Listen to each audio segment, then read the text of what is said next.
আপনারা যদি এটার আগের পার্ট না দেখে থাকেন তাহলে এখনই যেয়ে দেখে আসুন। তো এই লোকটা বাচ্চাদের গোসল করানোর জন্য একটা পুরো ফ্যাক্টরি খুলে বসেছিল।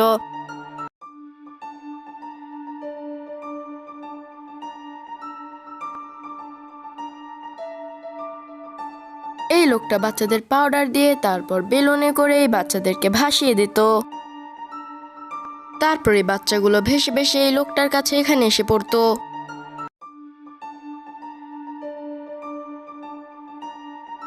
তারপরে লোকটা একে একে সব বাচ্চাদের তৈরি করে দেয়। তারপর আমরা দেখতে পাই যে এই লোকটা সেলাই মেশিনের সাথে মেশিন সেট করেছিল বাচ্চাদের ঘুম পাড়ানোর জন্য। যেই এই লোকটা একটু শান্তি করে বসে তারপর আবার ওই বাচ্চাগুলো চিৎকার দিয়ে ওঠে। তারপর যেই এই লোকটা একটু শান্তি করে বসে দুইটা বাচ্চা উঠে সেলাই মেশিনটি চালিয়ে সব বাচ্চাদেরকে উঠিয়ে দেয় আর এই লোকটির উপরে বাচ্চাদের বৃষ্টি হয়ে যায়।